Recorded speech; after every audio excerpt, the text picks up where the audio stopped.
Hi, welcome to universal talkies. నేను మీ అప్పాజీ. కేవలం 4 రోజుల్లో రాజాసాబ్ మన ముందుకు రాబోతున్నాడు. అంటే ఎన్నో నెలలుగా ఇప్పుడెప్పుడా అని ఎదురు చూస్తున్నటువంటి సినిమా రాజాసాబ్ మన ముందుకు రాబోతుంది. ఈ సందర్భంగా జరుగుతున్న చర్చ ఏంటంటే, ఈ సినిమాకి సంబంధించి ఎవరు ఎంత రెమ్యునరేషన్ తీసుకున్నారు అనే చర్చ ఇప్పుడు సోషల్ మీడియాలో గట్టిగా జరుగుతుంది. అంటే ప్రభాస్, రెబల్ స్టార్ ప్రభాస్ ఈ సినిమాకి 150 కోట్లు పారితోషికం అని చెప్తున్నారు.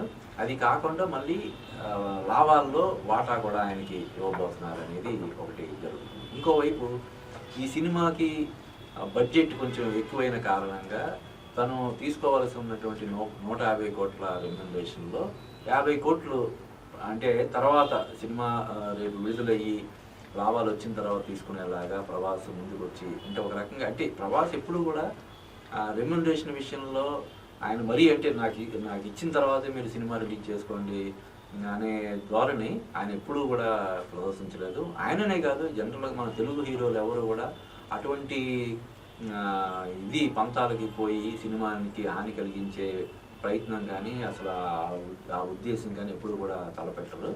ఆ విధంగా ఈ సినిమాకి గాను ప్రభాస్కి 150 కోట్లు రెమ్యునరేషన్ అనేది ఒకటి ప్రచారంలో ఉంది. ఇంకా మారుతి ఈ సినిమాకి గాను 18 కోట్లు పారితోషికం తీసుకున్నాడు అని చెప్పి ఒక ఇది జరుగుతుంది. అంటే ఆయన స్వయంగా ఒక ఛానల్కి ఇచ్చినటువంటి ఒక వెబ్సైట్కి ఇచ్చినటువంటి ఇంటర్వ్యూలో ఆయన స్వయంగా చెప్పుకున్నాడని కూడా మనకు తెలుస్తుంది. అంటే గత 3 ఏళ్లుగా ఈ ప్రాజెక్టు మీదే నేను ఉండిపోయాను కాబట్టి నేను ఇంత మొత్తంలో నాకు పారితోషికం ముట్టిందని ఆయన చెప్పినట్టుగా మనకి తెలుస్తుంది.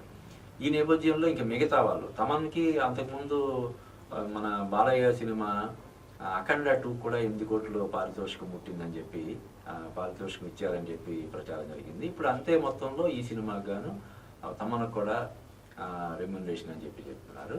ఇక మిగతా ఇప్పుడు ఈ సినిమాలో యాక్ట్ చేసినటువంటి హీరోయిన్లు అందరూ కూడా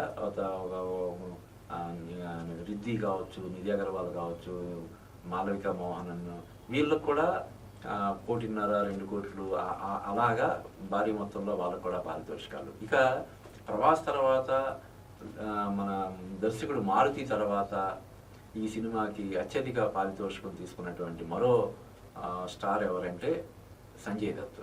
సంజయ్ దత్కి ఈ సినిమాకి గాను 10 కోట్ల పారితోషికం చెల్లించారని చెప్పి తెలుస్తుంది. ఇది పారితోషికమే కాకుండా సంజయ్ దత్కి ఒక పెద్ద టీము ఉంటుంది. ఆ టీం అందరూ కూడా వసతి కానీ లేదంటే మరోటి ఇవన్నీ చేయడం కోసం దానికి కూడా భారీ మొత్తంలో ఖర్చు చేయాల్సి వస్తున్న విషయం కూడా ఇండస్ట్రీలో అందరికీ తెలుసు. ఈ విధంగా పారితోషికాలకే దాదాపుగా 200 కోట్లు, 150 కోట్లు మన రెబల్ స్టార్కి, 18 కోట్లు మారుతికి, 8 కోట్లు ఏంటి ఇవే దాదాపుగా 200 కోట్లు అయిపోయినాయి. ఇంకో 200 కోట్లైనా కనీసం మేకింగ్కి ఖర్చు పెట్టాల్సి ఉంటుంది. ఎందుకంటే గ్రాఫిక్స్కే ఈ రోజున పెద్ద సినిమాలకి 40-50 కోట్లు ఖర్చు పెడితే కానీ గ్రాఫిక్స్ పరంగా ఒక సాటిస్ఫాక్షన్ రావడం లేదు. అంటే ఆ స్థాయిలో ఆడియన్స్ కూడా ప్రపంచ స్థాయి సినిమాలకి, ప్రపంచవ్యాప్తంగా వస్తున్నటువంటి సినిమాలన్నిటికీ చూసి అక్కడే అందులో ఎలాగ ఉన్నాయి గ్రాఫిక్స్, మన సినిమాలు ఎలాగ ఉంటున్నాయి అనేది క్లియర్గా అబ్జర్వ్ చేస్తున్నారు. కాబట్టి ఆ విషయంలో కూడా ఎక్కడ కాంప్రమైజ్ అవ్వకుండా ఖర్చు పెట్టాల్సినటువంటి పరిస్థితి ఉంది. కాబట్టి గ్రాఫిక్స్కి అలాగే ఇంకా ఇంట్రెస్ట్లని మరోటని ఇలాగా దాదాపుగా 400 కోట్లు ఈ సినిమాకి ఖర్చు అయిందని చెప్పి మనకు తెలుస్తుంది. ఇంకా దానికి అదనంగా కూడా పబ్లిసిటీ అన్నీ కలిపితే కూడా దానికి అదనం పబ్లిసిటీ ఖర్చులు దానికి అదనంగా యాడ్ చేస్తే ఇప్పుడు ఇది 500 కోట్లు టార్గెట్ తోటి ఈ సినిమా బరిలో దిగుతుంది. అయితే 500 కోట్లు అనేది ప్రభాస్ స్టామినాకి, ప్రభాస్ స్టార్డమ్కి చాలా చిన్న విషయం. హిందీలో ఎక్కితే ఈ సినిమా హిందీలోనే అలవోకగా ఒక 500-600 కోట్లు వసూలు చేసే అంత స్టార్డమ్ ఉన్నటువంటి ప్రభాస్ తెలుగులో కూడా డెఫినెట్గా ఇప్పుడు మన తెలుగు సినిమా స్టామినా ఏ రేంజ్లో పెరిగిందన్నది మనం చెప్పుకుంటూనే ఉన్నాం. గత ఏడాది ఇంకా 4 రోజులు అయిపోయింది కాబట్టి దానికి గత ఏడాది అనగా తప్పదు. 2025 సంక్రాంతికి వస్తున్న సినిమాతోటి మొట్టమొదటిసారిగా 300 కోట్ల క్లబ్ అనేది మన తెలుగులో ఏర్పడింది.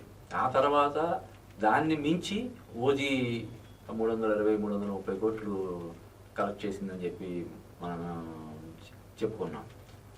కాబట్టి డెఫినెట్గా తెలుగులో కూడా అలవోకగా 300 నుంచి 350 కోట్లు వసూలు చేసే ఇది ఈ సినిమాకి ఉంది. అలాగే ఈ సినిమాలో చాలామంది నటీనటులు కూడా ఉన్నారు. Grand mother character Garena Wahab అని ఆమె చేసింది. ముఖ్యంగా ఇందులో ఒక సెంటిమెంట్,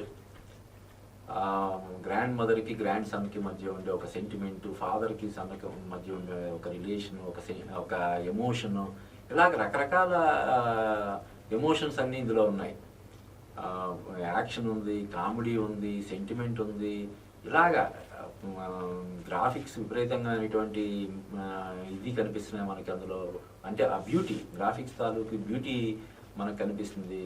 ప్రభాస్ స్టైలిష్గా ఉండి, అంటే అంతకుముందు సినిమాలన్నీ కూడా కొంచెం రా అండ్ రస్టిక్గా ఉన్న సినిమాలు చూసి ఉండడం వల్ల చాలా రోజుల తర్వాత ప్రభాస్ని చూస్తుంటే చాలా హ్యాపీగా మంచి ఇదిగా ఫ్యాన్స్ అందరూ కూడా ఇదవుతున్నారు.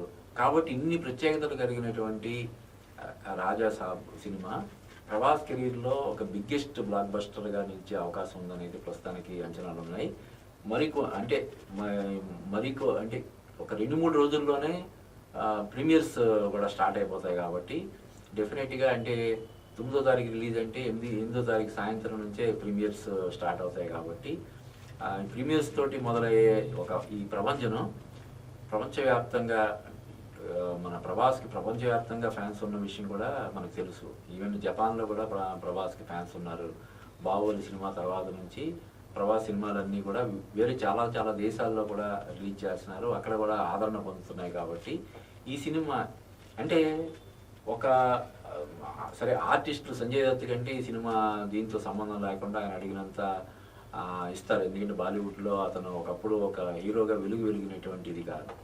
కానీ ఒక డైరెక్టర్ కూడా ఇంత పెద్ద మొత్తంలో పారితోషికం అంటే డెఫినెట్గా సినిమా పట్ల పూర్తి స్థాయిలో సంతృప్తి ఉంటేనే నిర్మాత అంత మొత్తంలో పారితోషికం ఇస్తాడు. లేకపోతే లాస్ట్లో అయినా కోత పెట్టే అవకాశం కూడా ఉంటుంది. తర్వాత చూద్దామండి కొన్ని సినిమా రిలీజ్ అయిన తర్వాత అని చెప్పి. కానీ ఈ సినిమాకి సంబంధించి అటువంటి పంచాయతీలు కానీ మరొకటి కానీ ఏమీ లేకుండా సాఫీగా విడుదలవుతున్న ఈ సినిమా డెఫినెట్గా అంటే మారుతి కూడా ఈ సినిమాని చాలా అంటే చాలా ప్రతిష్టాత్మకంగా తీసుకొని తెరకెక్కించాడని చెప్పొచ్చు. ఆయనే ఎన్నోసార్లు చెప్పాడు, ఈ సినిమా నేను ప్రభాస్ తోటి చేస్తున్నానంటే ఎవరు నమ్మలేదు, పైగా నమ్మకపోగా హేళన చేసి లేదంటే కొంచెం చులకనగా చేసి ఈ సినిమా ప్రభాస్ చేయకుండా ఉండేలాగా తమ వంతు ప్రయత్నం తాము చేశారు. అయినా కూడా నా మీద నమ్మకంతో మా డార్లింగ్ నాకు ఇచ్చినటువంటి అవకాశాన్ని నేను సద్వినియోగం చేసుకుంటాను, నా సమాధానం సినిమాతో చెప్తానని చెప్పడం వల్ల కూడా